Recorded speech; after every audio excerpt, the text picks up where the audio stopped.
abaturage ba Nyamasheke muri aho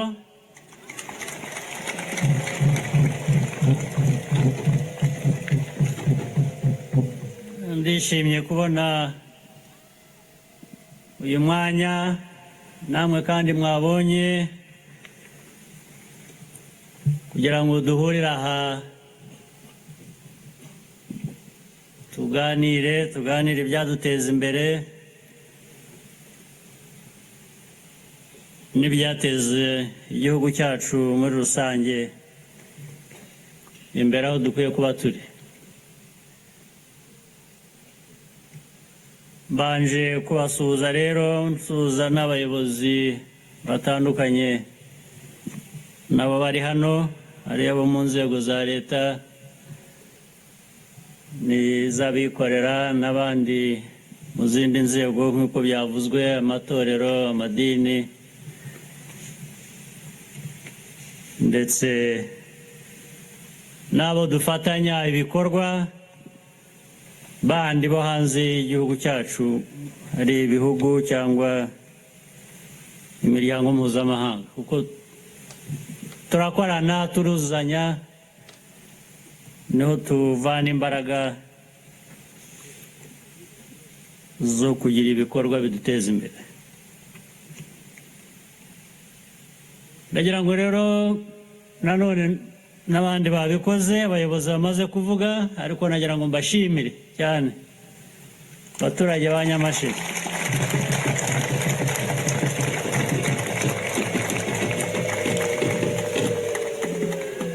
Mbashimire ku bintu bitandukanye,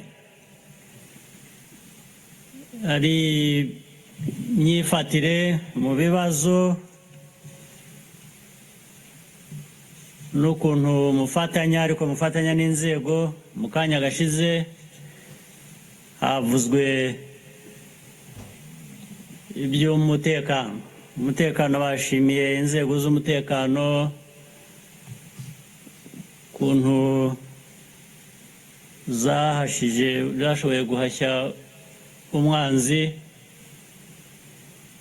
ariko inzego z'umutekano ntabwo zabigeraho ibyo byose mudafatanije. Namwe mwabigizemo uruhare, nimwe mwabafashije kugira ngo batsinde uwo mwanzi.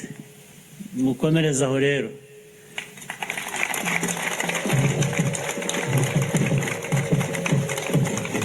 Inzego zo zijye muzitabaza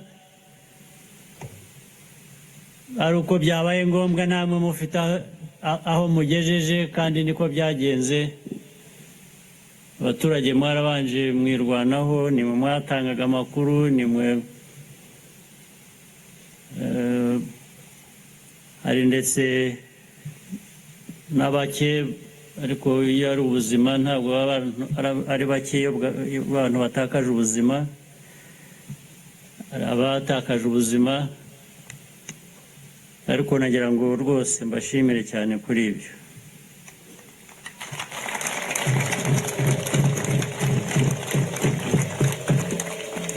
Ubufatanye rero ni ngombwa kuri byose, no mu iterambere. Iterambere rikenera umuco wo gukora byiza, bikanakenera n'ubufatanye muri ibyo bikorwa. Ibyo nibyo twifuriza abanyarwanda bose, ariko ubu ndabwira abo muri Nyamasheke. Igihugu cyacu uko giteye n'ibice bitandukanye, buri kimwe kigiye kigira umwihariko, ariko kikagira n'ibyo gisangiye n'ibindi bice by'igihugu. Muri Nyamasheke mwegereye Ikivu, mwegereye ishyamba.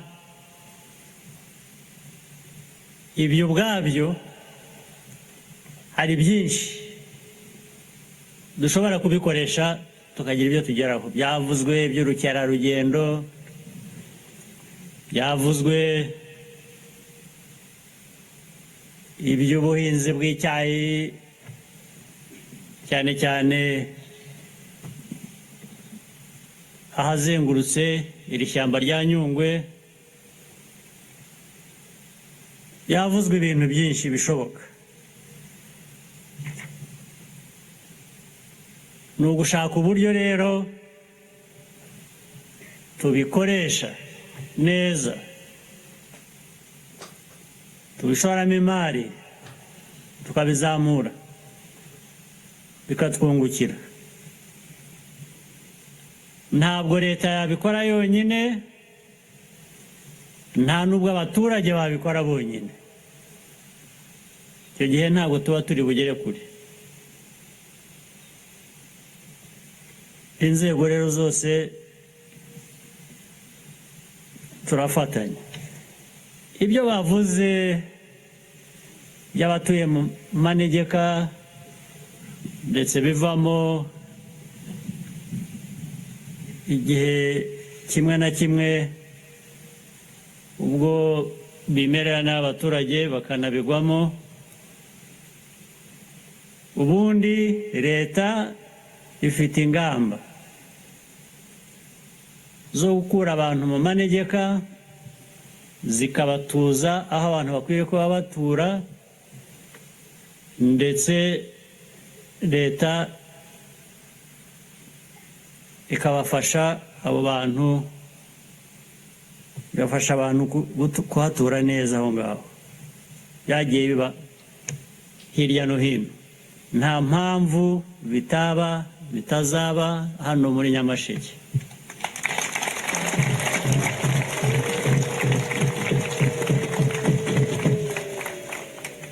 Ibyo birimo urwunguko, birimo inyungu nini, kubera ko uba ukijije abantu.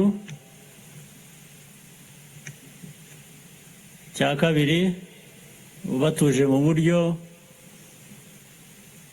bwiza ndetse bubaha aho bakorera ibikorwa nka biriya by'icyayi bavuze bishobora guterwa aho ngaho abantu bari ubundi badakwiye kuba bari. Byose ni inyungu abantu bageraho. Ibyo rero turaza kubishyiramo imbaraga, turebe ukuntu byakorwa vuba. N'imihanda,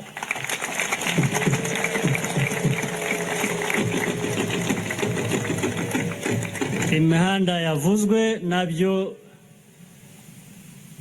dutinzwa n'amikoro aba atabonekeye aho tubyifuriza,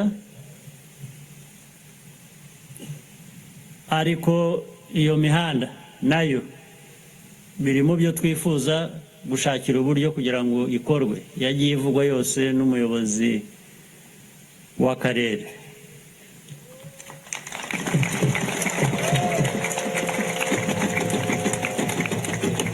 Imihanda iboneke ahari icyayi n'inganda z'icyayi bishobore kugerwaho ku buryo bworoshye. Niko bigenda bizamura inyungu kuri buri wese, ku bantu no ku gihugu. Ibyo byose turaza kubyitaho. Ibindi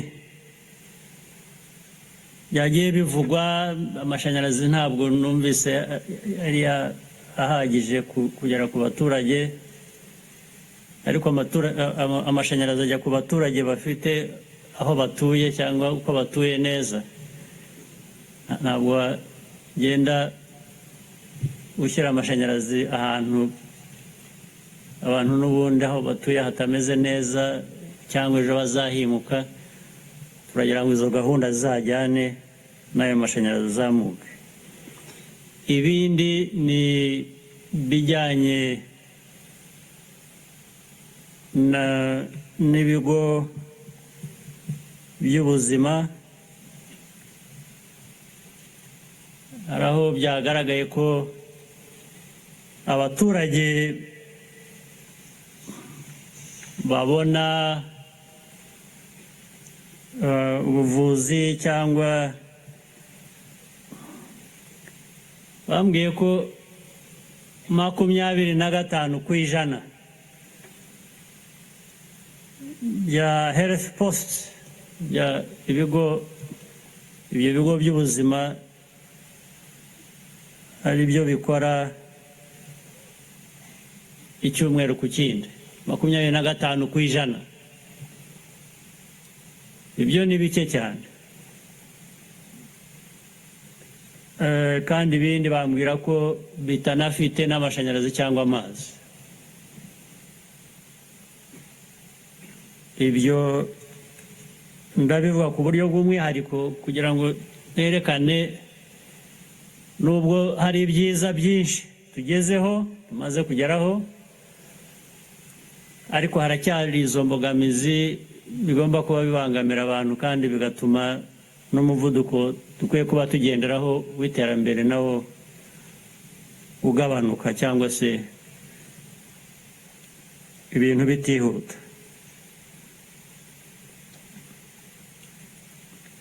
Iby'imihanda mbisubiyeho turaza kubikurikiranira ku buryo bwihuta. Hari RTDA bavugaga itarabonye ingengo y'imari yo gukora ibikwiye kubikora, ubwo nta muntu witwa RTDA, ni ikigo cya leta. Ubwo leta iraza kubikurikirana turebe uko bya RTDA ari ikigo gicunga amashanyarazi byose ku bintu bijyanye n'ibikorwa remezo, inyubako, imihanda n'ibindi. Turaza kureba ibishoboka byo bikwiye kuba bikorwa ku buryo bwihuse. Iby'icyayi turifuza gukomeza kugiteza imbere n'ibindi bishobora guha abanyarwanda akazi, bishoboka ibyo ari byo byose.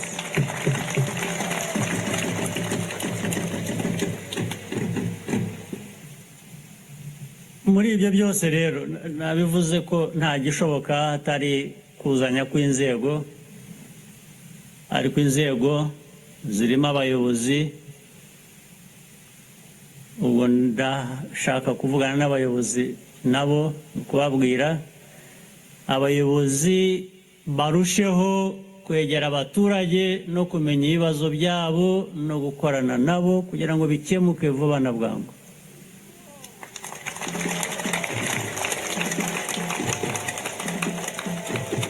Mu bibazo navuze hari ibibazo biba bigoye bikomeye bishakirwa amikoro abataboneka, ibyo abantu bashyiramo imbaraga bakomeza bagashakisha uko byagerwaho. Ariko nta gisobanuro numva cy'ibidakorwa kandi tubifitiye ubushobozi. Iyo ubushobozi buhari, iyo bishoboka, abayobozi inshingano yabo ni ukuvuga ngo ibi bigomba gukorwa vuba na bwangu. Erega bikaramira n'abo bigomba kuramira, uko abantu bategereza ukwezi, umwaka, imyaka, hagati aho hari n'ababigwamo kandi byari bifite uburyo bashobora kurengerwa ntibagire icyo baba. Gusa bikava mu burangare, gutinda, kubanza kwinyuza aha ukinyuza aha, ndetse rimwe na rimwe ugategereza ku muturage icyo aguha kugira ngo ugire icyo umuha.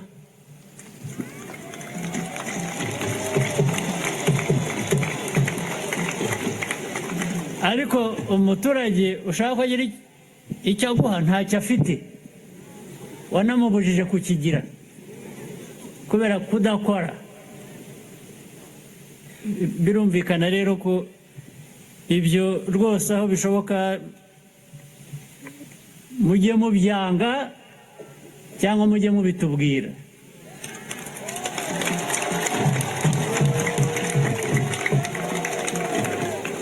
Mujye mubivuga ntimugatinye. Bariya bakora ibyo ngibyo buriya ni n'abanyabwoba, ureba nta iyo bamenyekanye nibwo biboneka. Ubanza ujya kureba mu biro akabanza akakujaragiza akakubwira genda uzagaruke ejo uzagira ute, yicaye aho ngaho. Kandi ni nkaho yabakubwira ngo genda utekereze.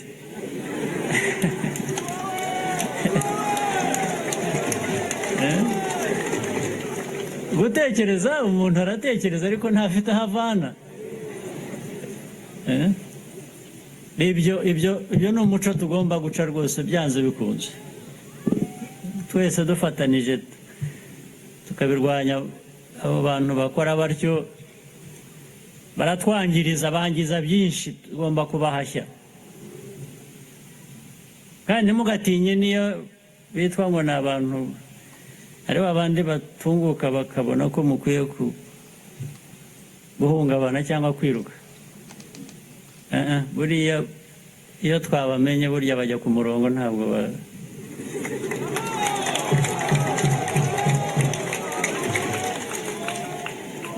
bahengera gusa bihishe bari bonyine, bagahimbira ku banyantege nke. Abo mujye mwifatanya mu byanjye, ndetse murebe uko mwabitugezaho tubirwanye. Nta ruswa, nta bituga ku kazi, nta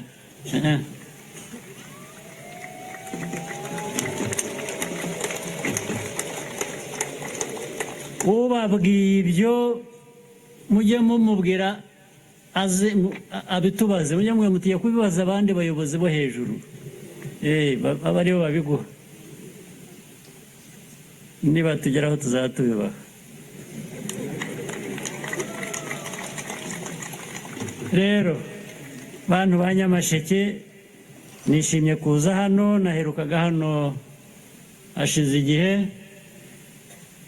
naraje tuza mu bihe by'amatora, turitoza, muradutora pe neza.